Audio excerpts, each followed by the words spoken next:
तो good afternoon student.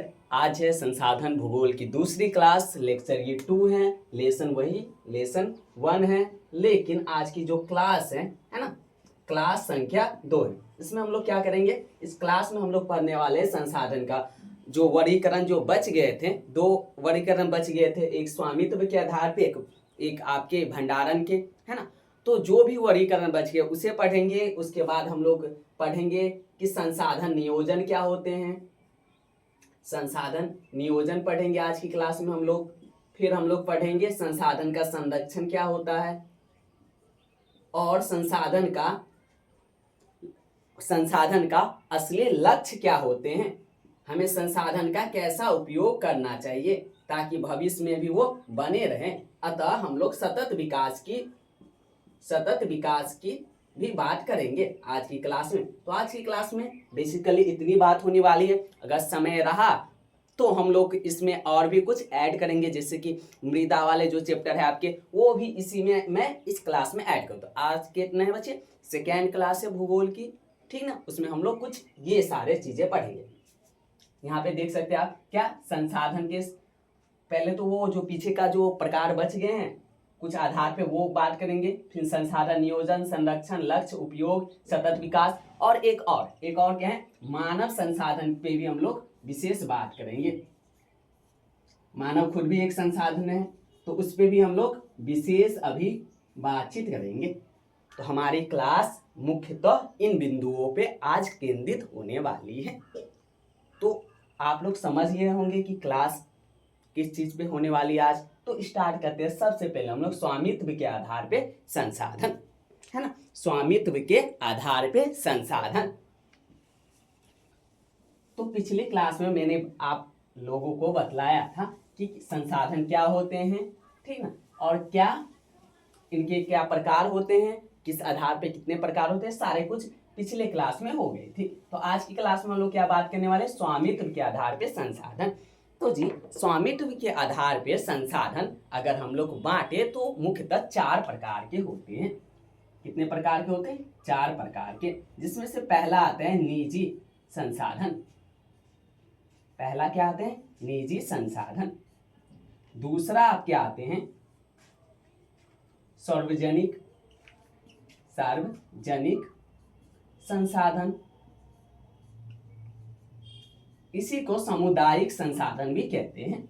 और तीसरा आपके आते हैं राष्ट्रीय संसाधन, और चौथा नंबर आते हैं आपके अंतरराष्ट्रीय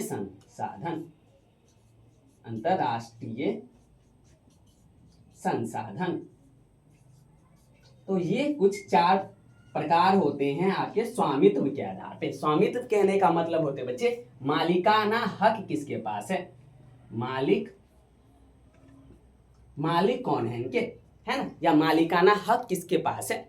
तो ये होते हैं स्वामित्व हक के आधार पे, ये समझ लो हक के आधार पे। तो स्वामित्व के आधार पे कितने होते हैं, 4 प्रकार के संसाधन होते हैं, ठीक ना। तो आप लोग जो लिखे थे जहां तक उससे आगे अगला हेडिंग बना सकते हैं, स्वामित्व के आधार पे संसाधन के प्रकार। हेडिंग आपके होंगे अभी स्वामित्व के आधार पे संसाधन के प्रकार, और 1, 2, 3 एंड 4 करके आप ये चारों लिख लीजिए, है ना, चारों लिख लीजिए। आप लिख लेते हैं तो आगे मैं इसका डिफिनेशन करवाता हूं।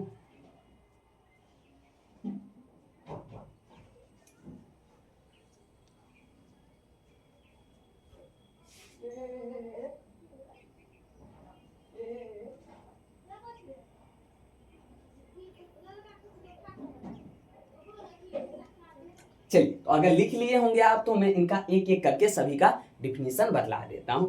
देखिए, जैसे कि मैंने बतलाया कि स्वामित्व के आधार पे अर्थात आपके मालिक के आधार पे, ऐसे समझिए कि कोई भी वस्तु के तो कोई ना कोई मालिक ही होंगे ना, कोई संसाधन के कोई ना कोई मालिक ही होंगे। जैसे कि मैं बता दूं, इस मार्कर के मालिकाना हक मेरे पास है, तो ये मेरी मार्कर है ना। इसी तरह आप जिस फोन से वीडियो देख रहे हैं उस फोन का मालिकाना हक आपके पास होंगे, या तो आपके पिताजी के, भाई बहन किसी के पास तो होंगे, तो वो उनके हो गए, है ना। उसी तरह से आप देखिएगा, आप अपने एक घर का ही उदाहरण ले लीजिए। तो आपके जो एक पेन आपको दिए गए हैं लाके, वो पेन पे स्वयं सिर्फ और सिर्फ आपका अधिकार है। इट मीन्स बच्चे वो पेन आपके निजी है, पर्सनल है, निजी को ही पर्सनल कहते हैं, पर्सनल है आपके। या कई चीजें होते हैं जो हम लोग के पर्सनल होते हैं, अर्थात वो हमारी निजी संसाधन है। तो जिस पे किसी एक व्यक्ति का अधिकार हो, निजी अधिकार हो, पर्सनली हक हो, वो आपके पर्सनल हो जाएंगे। और कोई संसाधन है जिसपे आपके पर्सनल है, 2 4 10 15 20 सभी का अधिकार है, तो वो आपके क्या हो जाते हैं, सार्वजनिक या सामुदायिक संसाधन हो जाते हैं। क्लियर? जैसे कि मेरी क्लास, इस पे आप सभी का हक है, तो आपके लिए जो मेरी क्लास है ये आपके सार्वजनिक संसाधन के अंतर्गत आएंगे। वहीं पे बच्चे आप देखिए, जो देश का हो वो आपके राष्ट्रीय संसाधन हो जाएंगे। जैसे देश का क्या है, ताजमहल किसका है, देश का है आपके, है ना। कुतुब मीनार किसका है, आपके देश का है, हम लोग के देश का है, तो ये हमारे राष्ट्रीय संसाधन हो जाएंगे। क्लियर है?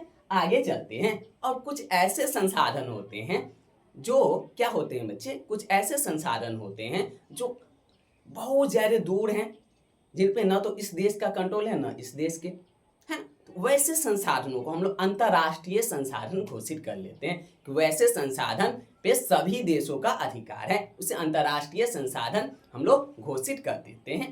क्लियर हो गया? आपके संसाधन के स्वामित्व के आधार पे संसाधन। तो ये पेन कौन से संसाधन के अंतर्गत आएंगे, ये मेरी है, पर्सनल है, तो क्या आ जाएंगे बच्चे, निजी संसाधन के। वहीं पे ये जो क्लास आप देख रहे हैं ये सभी के लिए है, तो सार्वजनिक संसाधन के, है ना। और मैं तो किसी ना किसी क्षेत्र में रहकर ये काम कर रहा हूँ ना, सरकार के ही क्षेत्र है, राष्ट्रीय स्तर पे, तो बच्चे ये राष्ट्रीय संसाधन के अंतर्गत भी आ जाएंगे। जहाँ आप ताजमहल देख लीजिए, आपके जो नेशनल फ्लैग होते हैं वो लीजिए, ठीक ना, ये सब क्या हो जाएंगे, आपके राष्ट्रीय संसाधन हो जाएंगे। वही अंतर्राष्ट्रीय, जहाँ पे कई देशों का अधिकार है जिन संसाधनों पे, उसे अंतर्राष्ट्रीय संसाधन कहेंगे। जैसे समुद्र के जो कितने अंदर, बहुत ज्यादा अंदर और बहुत ज्यादा दूर, जहाँ पे कोई क्षेत्र ना, किसी देश का अपना क्षेत्र नहीं होता है, उसे अंतर्राष्ट्रीय संसाधन के अंतर्गत हम लोग कंसीडर कर लेते हैं। वहीं पे आपके बच्चे, तो एक एक करके इन सभी का आप क्या कर लीजिए, एक नोट बना लीजिए, अर्थात आप परिभाषा लिख लीजिए। पहला हेडिंग दीजिए निजी संसाधन, पहला हेडिंग होना चाहिए आपके निजी संसाधन। चलिए मैं बोल लेता हूँ, वैसा संसाधन जिनका स्वामित्व किसी निजी व्यक्ति या संस्था के पास हो, उसे निजी संसाधन कहते हैं। वैसा संसाधन जिसका स्वामित्व किसी निजी व्यक्ति या संस्था के पास हो, उसे निजी संसाधन कहते हैं। जैसे मेरे हाथ में ये जो मार्कर है, पेन जो है ना बच्चे, पेन है, ये मेरे जो शर्ट जो है, मेरे ये जो भवन है, ये जो ब्लैक बोर्ड है, ब्लैक बोर्ड नहीं व्हाइट बोर्ड है ना, ये सारे क्या है, निजी संसाधन के अंतर्गत आ जाएंगे, है ना। दूसरा हेडिंग दीजिए आप सार्वजनिक संसाधन, सार्वजनिक संसाधन। अगला हेडिंग दीजिए सार्वजनिक संसाधन। चलिए उसमें लिखिए वैसा संसाधन जिनका स्वामित्व, वैसा संसाधन जिसका स्वामित्व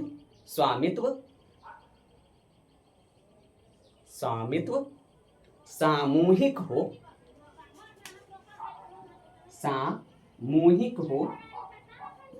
सामूहिक कहने का मतलब बच्चे एक से अधिक हो इसका हक, ठीक है, सामूहिक हो, उसे सार्वजनिक संसाधन कहते हैं, उसे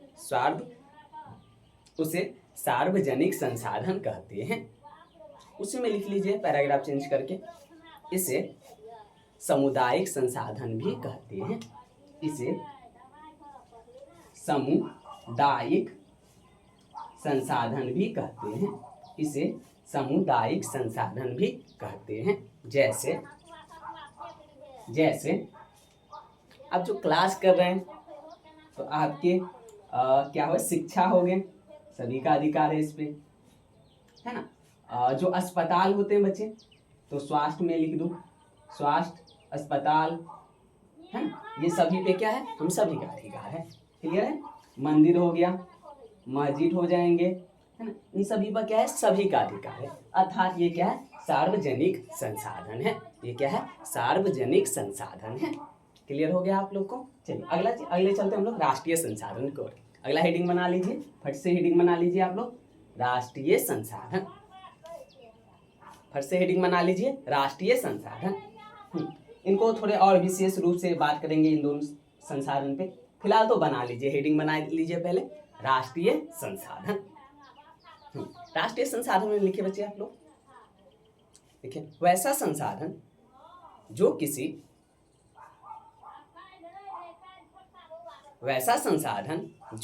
किसी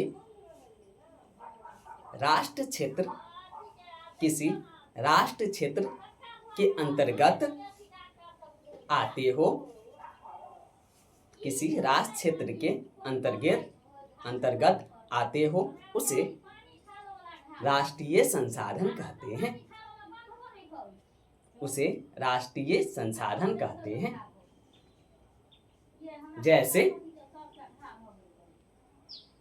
देखिए, जैसे ताजमहल, क्या हो जाएंगे, ताजमहल, लाल किला, ये सारे क्या हो जाएंगे, राष्ट्रीय संसाधन के अंतर्गत आएंगे, है ना। तो यहां तक लिख लीजिए, है ना। अंतर्राष्ट्रीय संसाधन, है ना, जो अंतर्राष्ट्रीय संसाधन है ना, अच्छा ठीक है, वो भी लिख लीजिए। उसके बाद में एक डायग्राम के थ्रू थोड़े से और इन दोनों को मैं डिस्कस कर देता हूँ डायग्राम के थ्रू, है ना। तो फर्स्ट ऑफ ऑल क्या कीजिए, पहले इसका आप हेडिंग बना लीजिए। ये हो गए, फटाफट आप लोग अंतर्राष्ट्रीय संसाधन का हेडिंग बना लीजिए। क्या बनाइएगा, अंतर्राष्ट्रीय संसाधन का हेडिंग बनाइएगा। चलिए, हेडिंग बन चुके हैं, तो आप लोग लिखिएगा अंतर्राष्ट्रीय संसाधन में, क्या, वैसा संसाधन जिसका स्वामित्व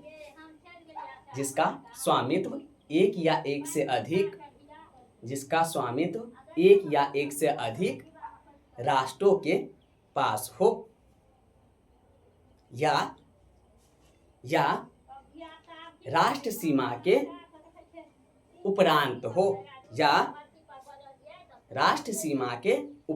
हो, उसे अंतर्राष्ट्रीय संसाधन कहते हैं, उसे अंतर्राष्ट्रीय संसाधन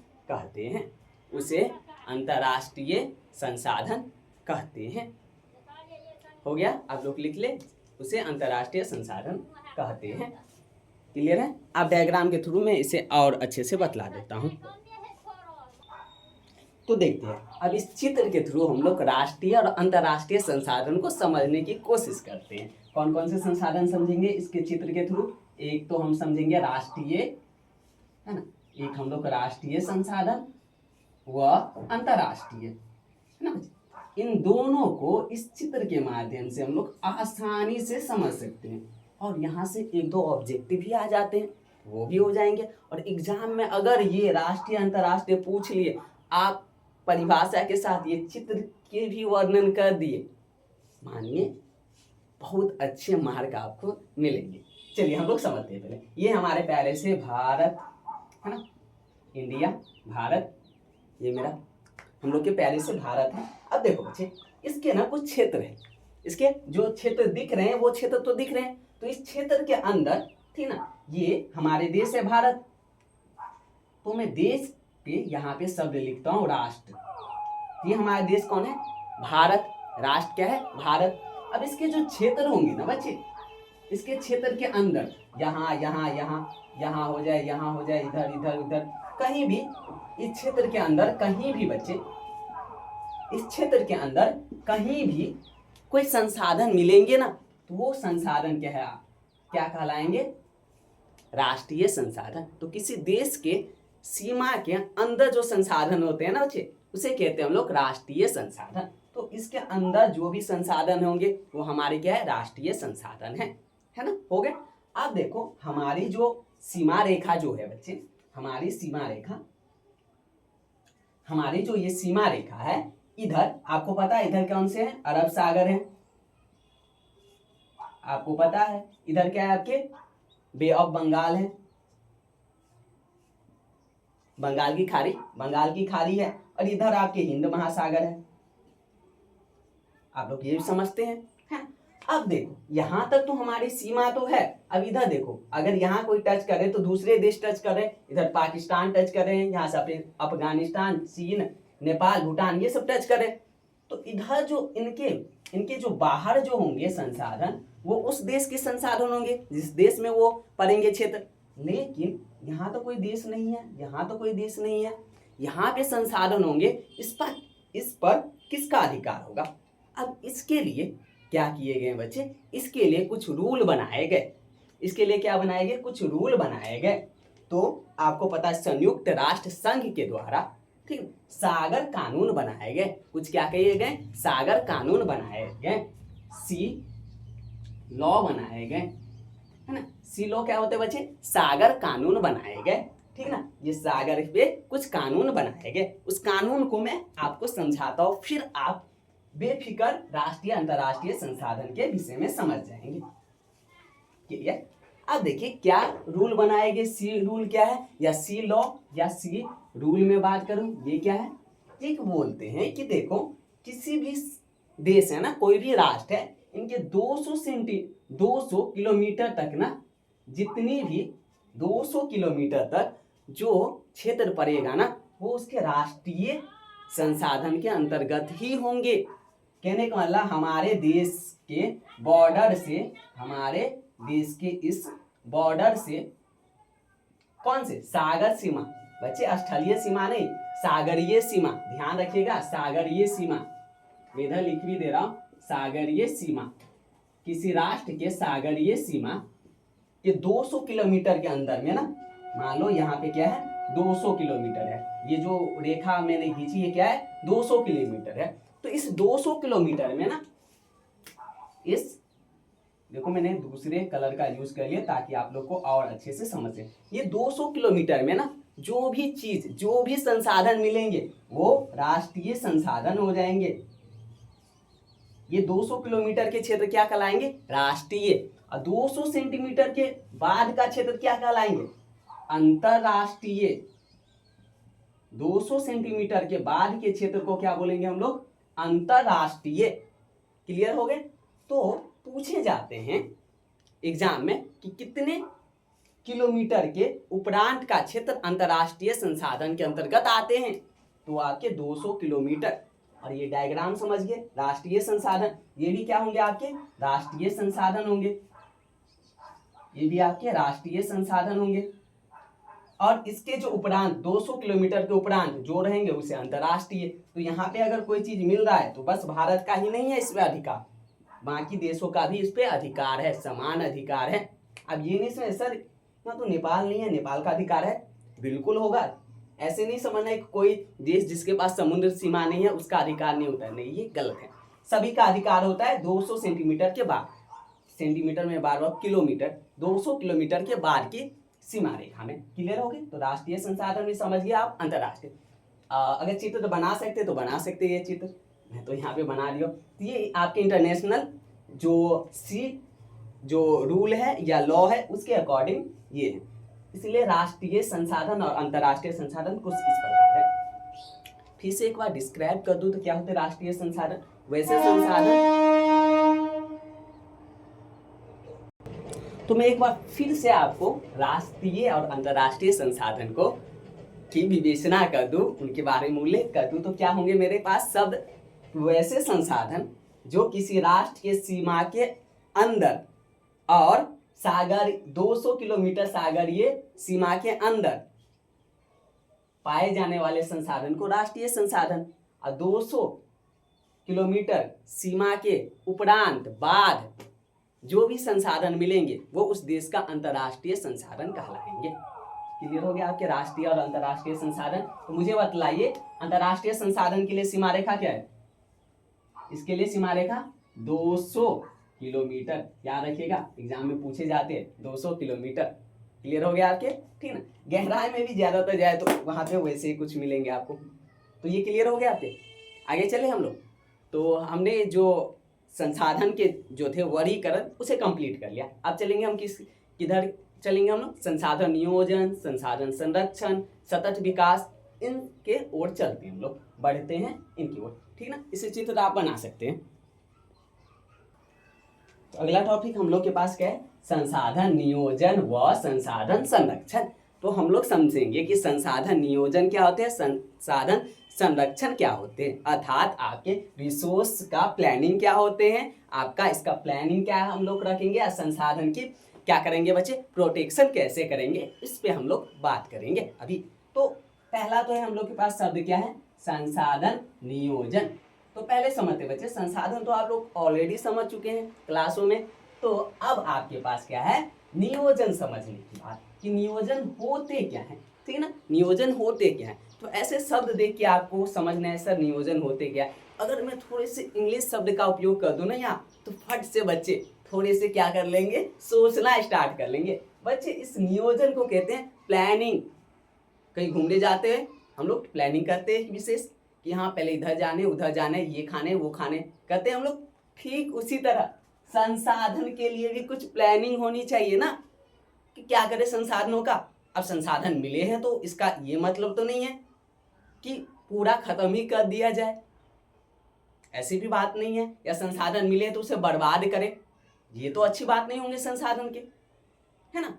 आपको मुझे ये कहते हुए फिर मुझे एक कथन याद आ गया बच्चे। गांधी जी कहते थे संसाधन जो होते हैं ना, हमारी आवश्यकता की पूर्ति करने के लिए होते हैं, हमारी लालच की पूर्ति के लिए नहीं, है ना। तो बड़े अच्छे है बच्चे ये भी कथन। तो आप लोग जब लिखते हैं ना आंसर, तो ये भी आप उसमें इंक्लूड कर सकते हैं इनमें, है ना। मैं अभी बता, तो नियोजन क्या होता है बच्चे, आप समझ गए, प्लानिंग। तो मुझे आप बताइए संसाधन के लिए आप क्या क्या प्लानिंग कीजिएगा, संसाधन के लिए आपके पास क्या प्लानिंग होनी चाहिए। तो पहली जो प्लानिंग होनी चाहिए ना, इसके उपयोग का होना चाहिए आपके, इसका उपयोग, इस संसाधन का उपयोग, इसका प्लानिंग होना चाहिए आपके पास। तो आप संसाधन बहुत ज्यादा, इसका मतलब क्या है बच्चे, बर्बाद करें हम लोग, ये अच्छी बात है, बताइए आप लोग अच्छी बात है नहीं। तो सर ये अच्छी बात नहीं है कि बर्बाद करें, तो हम लोग क्या करें, इसका सुउपयोग करें। सुउपयोग क्या होते बच्चे, क्या करें, इसका व्यवस्थित रूप से उपयोग करें या इसका सुउपयोग करें। सुउपयोग क्या होते हैं बच्चे, ठीक ना, इसका विवेकपूर्ण उपयोग करें, विवेकपूर्ण उपयोग करें। अर्थात हम समझे पहले कि संसाधन कौन सी संसाधन कितनी मात्रा में है, और हमें ये भी समझने की जरूरत होगी कि संसाधन हमारी आवश्यकता के लिए हैं, हमारी लालच की पूर्ति के लिए नहीं, क्योंकि मानव का लालच अनंत है, इसकी पूर्ति कोई नहीं कर सकते हैं। इसलिए हम अपनी आवश्यकता की पूर्ति करें। तो संसाधन का क्या करें बच्चे, विवेकपूर्ण उपयोग करें, समझ कर सोच के फिर उपयोग करना चाहिए संसाधन का। क्यों ऐसा करना चाहिए बच्चे, संसाधन बहुत है मानते हैं, और कई संसाधन बहुत कम भी तो है ना, ये भी तो समझोगे ना। तो इनका विवेकपूर्ण उपयोग होना चाहिए, है ना। प्लानिंग क्या होनी चाहिए हम लोग का, सुउपयोग, संसाधन का सुउपयोग कहने का विवेकपूर्ण उपयोग कहने का अर्थ क्या है बच्चे, विवेकपूर्ण उपयोग होना चाहिए। अगला हम लोग के पास पॉइंट क्या होने चाहिए, और क्या करें, तो एक उपयोग में तो कैसे उपयोग होना चाहिए, विवेकपूर्ण उपयोग होना चाहिए, सुउपयोग होना चाहिए। दूसरा कथन क्या होना चाहिए हम लोग के, इनकी सुरक्षा भी तो करे, इसलिए तो यहीं पे मैंने संरक्षण शब्द भी जोड़ दिया है, इनका संरक्षण भी तो करे। क्या करे बच्चे, संसाधन की रक्षा भी तो करे हम लोग, रक्षा भी तो करे, कि संसाधन ऐसे ही नहीं, अब कहीं संसाधन पड़े हुए हैं, अब वो संसाधन खराब हो रहे हैं, उसका हम उपयोग कर ही नहीं रहे, संसाधन तो हुए नहीं, लेकिन मानव के उपयोग वो आ सकते हैं, संसाधन बन सकते हैं, लेकिन हम लोग क्या कर रहे हैं, अपनी गतिविधियों से उसे समाप्त कर रहे हैं। उनका रक्षा भी हमें करनी होगी। संसाधन का क्या होना चाहिए बच्चे, हमें रक्षा भी करनी चाहिए। तो हमारे पास पॉइंट जो उभर के जो आ रहे हैं वो क्या आ रहे हैं कि सर संसाधन नियोजन का अर्थ तो हो गया, संसाधन का हम लोग ढंग से उपयोग, विवेकपूर्ण उपयोग में लाए, संसाधन की हम लोग क्या करें, रक्षा करें। साथ ही साथ बच्चे जो संसाधन है उसे आने वाली पीढ़ी को लिए भी तो रखें, ऐसा तो नहीं है कि हम लोग ही समाप्त कर दे सारा। तो हमें क्या करने होंगे बच्चे, अगले पीढ़ी के लिए भी सोचने चाहिए, तो भविष्य के लिए बचा के रखने होंगे, भविष्य के लिए भी तो हमें बचा के रखने होंगे ना। अब संसाधन की कमी से बहुत सारी समस्या उत्पन्न होती है, जल भी एक प्रकार के संसाधन है। आप देखिए पेयजल की कमी कितनी प्रॉब्लम लाती है बच्चे, हमें गर्मियों में पेयजल की कमी देखो कितनी प्रॉब्लम लाते। वहीं जी वहीं जी देखो कई ऐसे क्षेत्र हैं जहाँ पे जलमग्न हो जाते हैं और बाढ़ के रूप ले लेते हैं। तो आप देख रहे हैं संसाधन के, तो बच्चे इन संसाधनों का नियोजन में हमें भविष्य के भी तो ध्यान रखने की आवश्यकता है। तो भविष्य को भी ध्यान में रखा जाए और वर्तमान को भी ध्यान में रखा जाए। तो इसमें मैं वर्तमान भी जोड़ दे रहा हूँ। भविष्य और वर्तमान दोनों को हम लोग ध्यान में रखे संसाधन उपयोग में, है ना। संसाधन का विवेकपूर्ण उपयोग, रक्षा, भावी पीढ़ी के लिए बचा के रखना, यही तो है बच्चे संसाधन नियोजन। यही तो है आपके संसाधन नियोजन, यही तो है आपके संसाधन का क्या, प्लानिंग। समझ आ गया आपके संसाधन नियोजन क्या होते हैं। तो संसाधन नियोजन में ही आपके संसाधन संरक्षण छुपे हुए हैं। मैंने अभी रक्षा की बात की ना बच्चे, तो संसाधन संरक्षण का अर्थ ही होते हैं कि संसाधन का विवेकपूर्ण उपयोग और रक्षा करे। तो बच्चे संसाधन नियोजन में संसाधन संरक्षण भी छुपे हुए हैं। क्लियर हो गया आप। फिर से एक बार इसे रिपीट कर ले हम लोग, क्या समझे। तो संसाधन नियोजन का अर्थ पहले समझ। नियोजन का अर्थ होता है प्लानिंग। तो हमने क्या किया, संसाधन पे एक प्लानिंग बना लिया अपना। क्या प्लानिंग बना लिया, इनके उपयोग के प्लानिंग बना लिया कि इनका उपयोग ना हम लोग सुउपयोग करेंगे, विवेकपूर्ण उपयोग करेंगे, है ना। जितनी की जरूरत होंगे उतने ही उपयोग करेंगे। दूसरा हमने क्या किया, हम इन्हें ना रक्षा करेंगे, इन्हें बचा के रखेंगे, रक्षा करेंगे। तो रक्षा हमने ले लिया दूसरा पॉइंट। तीसरा पॉइंट हमने क्या लिया कि हम लोग तो इसका उपयोग कर ले, लेकिन आने वाले जो पीढ़ी है उन्हें भी तो हमें इनका लाभ उठाने का मौका दे। तो हमने क्या किया बच्चे कि इन्हें भविष्य के लिए भी बचा के रखे और वर्तमान के लिए भी बचा के रखे। तो क्या किया हमने, संरक्षण भी करना स्टार्ट कर दिया। क्या कर लिया, संसाधन का संरक्षण भी करना आरंभ कर दिया, संसाधन संरक्षण भी करने लगे। यही तो हुए बच्चे हमारी प्लानिंग हो गई। अब इसी को हम लोग जब शब्द में लिख देंगे तो ये संसाधन नियोजन हो जाएगी। क्लियर हो गया आपके। तो लिखिए आप अपने कॉपी में हेडिंग बनाइएगा, संसाधन नियोजन व संसाधन संरक्षण। हेडिंग बना लीजिए, संसाधन नियोजन व संसाधन संरक्षण।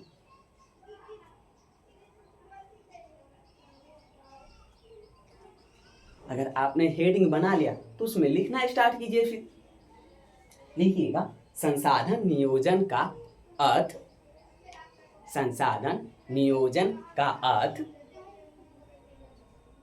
संसाधन का विवेकपूर्ण उपयोग, संसाधन का विवेकपूर्ण उपयोग, कॉमा संसाधन संरक्षण, संसाधन संरक्षण और भावी पीढ़ी के लिए बचाकर रखना होता है। भावी कहने का मतलब बच्चे क्या है, भविष्य, है ना। भावी पीढ़ी के लिए संसाधन को बचा के रखना होता है।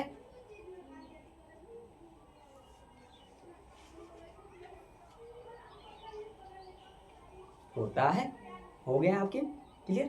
अब आपसे एग्जामर क्वेश्चन क्या पूछेंगे ये समझिए। क्वेश्चन पूछेंगे आपसे, संसाधन नियोजन क्यों जरूरी है। आपसे क्या पूछेंगे, संसाधन नियोजन क्यों जरूरी है। आप लिखिएगा, उसमें क्या लिखिएगा कि संसाधन, कई संसाधन ऐसे हैं जिसकी मात्रा कम है, अर्थात उसे का विवेकपूर्ण उपयोग और क्या करें बच्चे, उनका भविष्य में भी उपयोग कर से, इनके लिए बचा के रखना होगा हमें। संसाधन हमारी क्या बच्चे, विकास के, हमारी वृद्धि का एक स्तंभ है, एक पिलर है, जिसके माध्यम से हम किसी चीज में वृद्धि करते हैं। तो बच्चे संसाधन हमें पूर्ण करती है, किसी भी चीज में वृद्धि में हमें मदद करती है ना। तो वृद्धि में मदद के लिए जरूरत है हमें संसाधन की, हमें आवश्यकताओं की पूर्ति, वृद्धि, विकास, साथ ही साथ भविष्य को भी ध्यान में रखना, ये सभी चीजों के लिए हमें संसाधन नियोजन आवश्यक है। साथ ही साथ संसाधन संरक्षण भी आवश्यक है। तो संसाधन संरक्षण, अच्छा कई बच्चे क्या संसाधन संरक्षण, ओके चलो संसाधन संरक्षण ये भी लिखा दे, हाँ लिखा ही दे रहा हूँ मुझे अभी। तो क्वेश्चन समझ गए, आपसे पूछे क्या जाएंगे, क्यों जरूरत है संसाधन संरक्षण, क्यों जरूरी है संसाधन नियोजन, क्यों जरूरी है। तो सेम ही आंसर लिखिएगा, क्या मानव विकास के लिए। क्या लिखिएगा आप लोग, अगर क्यों में पूछा जाए तो आप लिखिएगा मानव विकास के लिए, ठीक है ना। और क्या लिखिएगा मानव विकास के लिए, और क्या है बच्चे मानवीय विकास के लिए, और भी कुछ है ना, क्या है, हाँ कृषि क्षेत्र में भी बहुत अच्छे अच्छे थे। तो मैं ये बोलूँ कि मानवीय क्रियाओं के विकास के लिए, पर्यावरणीय क्रियाओं के विकास के लिए, पर्यावरण संतुलन के लिए, हाँ ये अच्छे अच्छे पॉइंट है ना, पर्यावरण संतुलन के लिए संसाधन की आवश्यकता पड़ती है, संतुलन, अच्छा ब्लैक से लिखो, पर्यावरण संतुलन के लिए, और क्या है, और क्या है, क्यों और जरूरत है बच्चे, क्या देश के वृद्धि के लिए नहीं है, हाँ राष्ट्र के लिए, इसमें ही आप ऐड कर दिए, राष्ट्र की वृद्धि विकास, इसके लिए आपकी आवश्यकता पड़ेगी, इसलिए करनी चाहिए। संसाधन और सीमित, कई संसाधन क्या बच्चे सीमित हैं, जो एक बार समाप्त हो जाएंगे तो लाखों करोड़ों साल लग सकते हैं उसे बनने में, इसलिए जरूरत है हमें। संसाधन हमारा क्या विकास का स्तंभ है, संसाधन क्या है विकास स्तंभ है, इसलिए जरूरी है हमें। और गुड, चलो तो इन सभी चीजों के लिए हमें क्या है आवश्यक है ना, मैं अभी पढ़ा रहा हूँ, ठीक ना, आप लोग पढ़ रहे हैं, ये भी तो एक संसाधन की ही तो देन है कि मेरे पास मैक है, फिर सामने कैमरे लगे हुए हैं, फिर बोर्ड है, जिस बोर्ड भी और मार्कर, आप लोग के पास फोन है, तो संसाधन ही है ना सारे। अभी संसाधन की मदद से आप पढ़ रहे हैं, मैं पढ़ा रहा हूँ, है ना बच्चे, तो हम क्या हो रहे हैं, आपके शिक्षा का वृद्धि हो रहा है, आपकी शिक्षा में वृद्धि आ रहे हैं, तो आपके विकास का एक स्तंभ है, ठीक ना। किसी भी देश के जो उन्नति का एक मार्ग होता है संसाधन, है ना बच्चे, आर्थिक क्रियाओं के मार्ग होते हैं संसाधन, ठीक ना। तो ये जरूरत है, तो मैंने जितनी भी चीज बतलाया ना सभी संसाधन क्यों के लिए आवश्यक है, क्यों नियोजन क्यों संरक्षण, तो सेम आप लिखिएगा, है ना। एक कई बच्चे का कमेंट है सर संसाधन संरक्षण नहीं, तो संसाधन संरक्षण भी आप सेम लिख लीजिए, सेम मैं बोल रहा हूँ वो लिखिएगा, ठीक है। हेडिंग बना लीजिए आप, हेडिंग आपके पास क्या होने चाहिए, संसाधन संरक्षण लिखिएगा। संसाधन का विवेकपूर्ण उपयोग और संसाधन का विवेकपूर्ण उपयोग और रक्षा को संसाधन संरक्षण कहते हैं, और रक्षा को संसाधन संरक्षण कहते हैं, इसमें ठीक ना। तो दोनों लगभग में एक ही जैसे आपकी परिभाषा लग रहे होंगे, लेकिन ये आपके पास आए लिखने को तो आप लिख सकते हैं। क्लियर हो गया आपके संसाधन नियोजन, संसाधन संरक्षण दोनों ही क्लियर हो गए। अब आते हैं हम लोग किस पे, सतत विकास। अब किस पे आते हैं, सतत विकास, आते हैं सतत विकास पे, है ना। तो इसे क्यों वाले पॉइंट आप लिख लीजिए, यहाँ मैं कुछ समय दे देता हूँ, क्यों वाले पॉइंट आप लिख सकते हैं।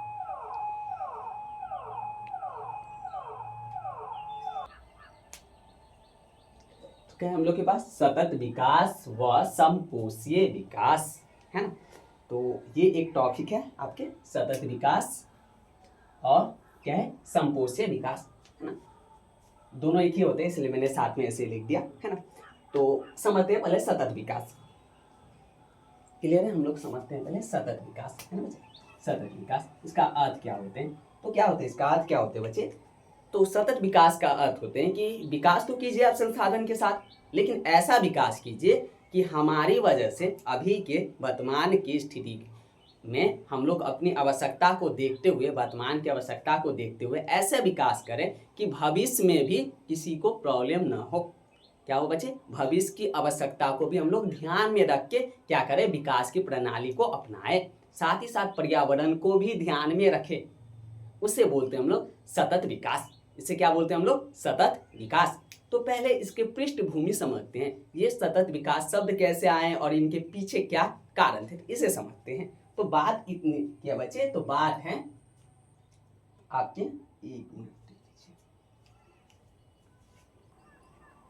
चलिए, क्या था, सतत विकास के पृष्ठभूमि को समझते हैं। तो बात है 1974 की, एक पुस्तक आती है स्माइल इज ब्यूटीफुल। क्या पुस्तक आती है बच्चे, स्माइल इज ब्यूटीफुल, ये एक पुस्तक आती है, स्माइल इज ब्यूटीफुल। एक पुस्तक क्या आती है, स्माइल इज ब्यूटीफुल। ये जो पुस्तक है ना, ये लिखे होते हैं आपके सुमेसर, एक व्यक्ति थे सुमेसर, है ना। तो सुमेसर नाम के एक व्यक्ति ने क्या पुस्तक लिखी थी, स्माइल इज ब्यूटीफुल, है ना। ये क्या थे, एक बुक थे, एक पुस्तक थी। तो आपके एग्जाम में पूछे जाते स्माइल इज ब्यूटीफुल किसने लिखा था, तो आपको याद रखना होगा सुमेसर ने लिखा था। तो स्माइल इज ब्यूटीफुल किसने लिखा था, सुमेसर ने लिखा था। तो सुमेसर की पुस्तक आती है स्माइल इज ब्यूटीफुल, और इसमें इन्होंने गांधी जी के विचार को डाल रखा था। किसके विषय में, संसाधन के विषय में। आपको मैंने वीडियो में मैंने बीच में बतलाया, तो एक गांधी जी के कौन से विचार थे, वही वाले कि संसाधन मानव की आवश्यकताओं को पूर्ति करती है। संसाधन क्या करते हैं, मानव की आवश्यकता, हमारी आवश्यकताओं को पूर्ति करती है, हमारी लालच को नहीं। तो संसाधन क्या करते हैं बच्चे, हमारी आवश्यकता जो है इसकी पूर्ति करती है, लेकिन संसाधन हमारी लालच की पूर्ति नहीं कर सकती है। क्लियर हो गया। ये कथन किसका था, गांधी जी के। गांधी जी का कथन था कि संसाधन हमारी आवश्यकता की पूर्ति करते हैं, हमारी लालच की नहीं। और इसी कोड को किसने इस्तेमाल किया था, सुमेसर ने अपनी पुस्तक स्माइल इज ब्यूटीफुल में। और फिर वहां से कॉन्सेप्ट आया क्या चीज का, एक ऐसी विकास जो हमारे संसाधन में लालच को कंप्लीटली खत्म करे और आवश्यकता को ध्यान में रखे। क्योंकि लालच बढ़ेंगे तो हम इसी समय कंप्लीट कर देंगे, संसाधन को खत्म कर देंगे, आगे के लिए बचा के रखेंगे ही नहीं। तो गांधी जी ने क्या किया बच्चे, ये कोड गांधी जी के थे, सुमेसर ने इसे अपनी बुक में डाला, है ना, और वहां से कॉन्सेप्ट बने, है ना। तो कई साल के बाद 1987 के आसपास, है 1987 के आसपास, ठीक है, ब्रूटलैंड आयोग का गठन हुआ। ब्रूटलैंड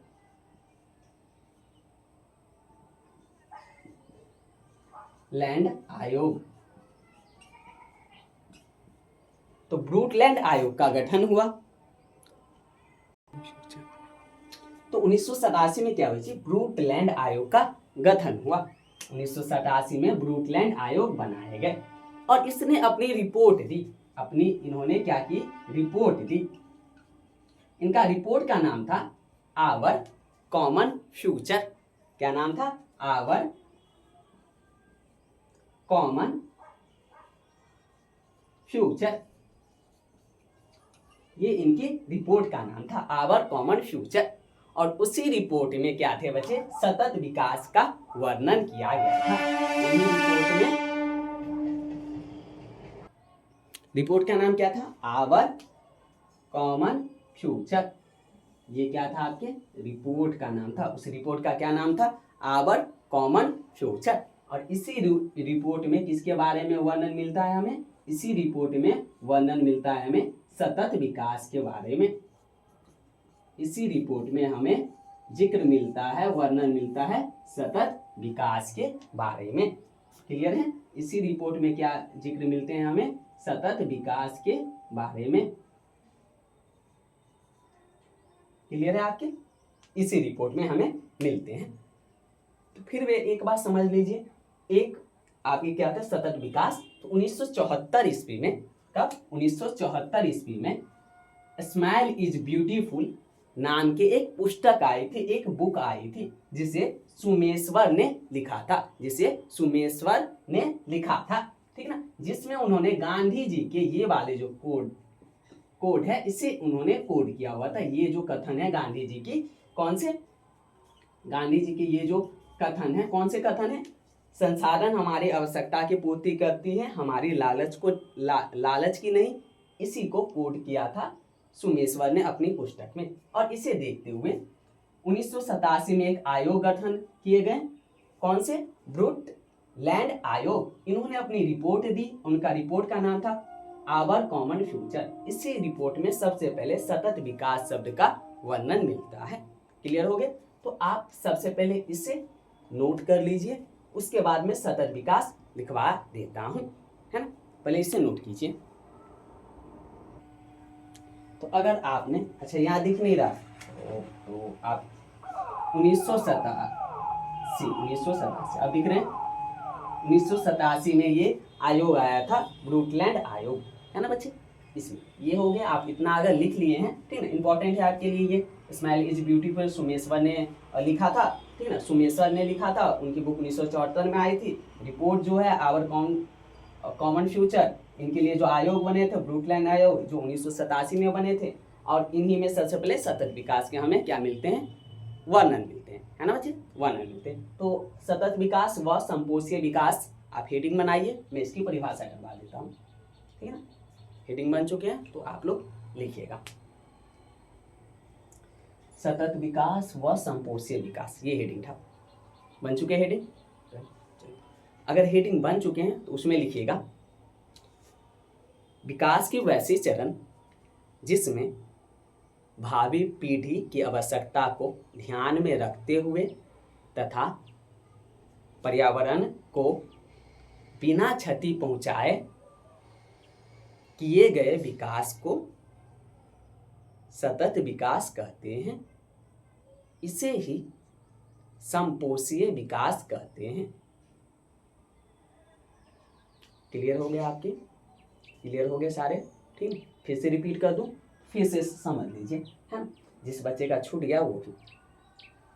विकास के वैसे चरण जिसमें भावी पीढ़ी को की आवश्यकता को ध्यान में रखते हुए एवं पर्यावरण को बिना क्षति पहुंचाए किए गए विकास को सतत विकास कहते हैं।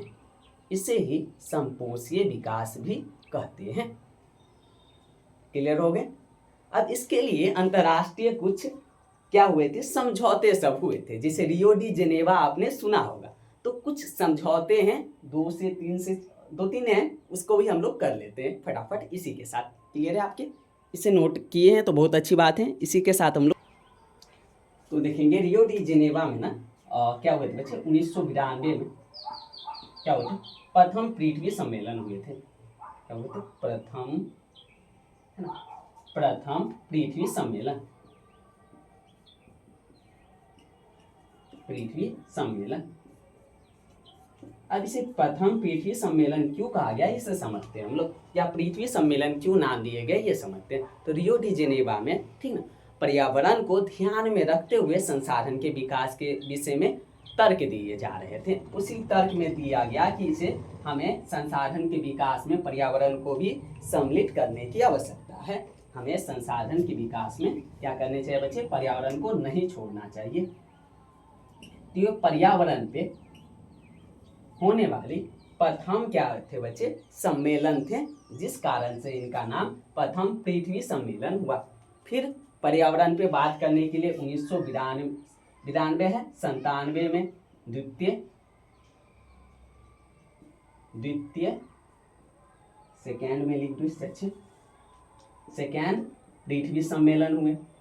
फिर 2002 में भी हुए सम्मेलन, ठीक ना, पेरिस समझौता हुए। ये सब आए बच्चे आपके रियो डी जेनेवा।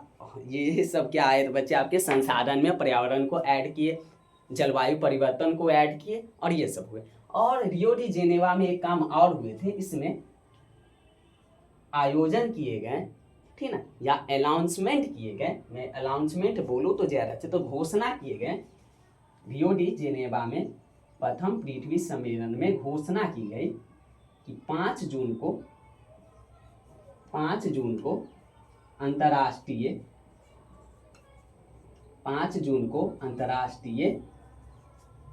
क्या करें बच्चे, पर्यावरण दिवस मनाया जाए। पर्यावरण दिवस की घोषणा हुई 1992 में प्रथम पृथ्वी सम्मेलन में, ठीक ना। क्या हुए बच्चे, प्रथम पृथ्वी सम्मेलन में, ठीक ना, 5 जून को अंतर्राष्ट्रीय पर्यावरण दिवस घोषित किए गए।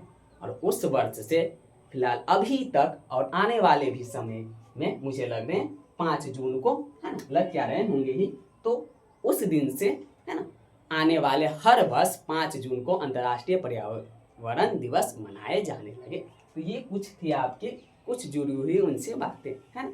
जब हम लोग पर्यावरण की क्लास करेंगे, है ना, विशेष हम लोग पर्यावरण की बात करेंगे, तो उसमें और भी समझौता सब आएंगे, उसके भी हम लोग डिस्कस करेंगे। फिलहाल यहीं तक, है ना। इसके बाद देखिए 1900 से 5 साल बाद तो 2002 में भी एक आए थे, है ना, जो पर्यावरण से ही जुड़े हुए थे। तो ऐसे करके कई बार आते हैं, जिसमें 2002 वाले में हम लोग जलवायु परिवर्तन पे हमने बात की थी। जलवायु परिवर्तन पे समझौता हुए थे 2002 में, है ना। तो ऐसे करके कई समझौते आए थे जो पर्यावरण को दृष्टिकोण से आए थे। फिलहाल हमें संसाधन को समझना था, तो कुछ पॉइंट इसमें जुड़े हुए थे जो कि मैंने यहाँ पे आपको करवा दिया, है ना। तो इसके साथ आपके ये वाले जो चैप्टर हैं सारे खत्म हो चुके हैं। अगला जो मृदा वाले जो चैप्टर हैं उसे हम लोग अगले क्लास में, मृदा भू संसाधन, इसे देखेंगे, ठीक ना। तो धन्यवाद, मिलेंगे अगले क्लास में हम लोग।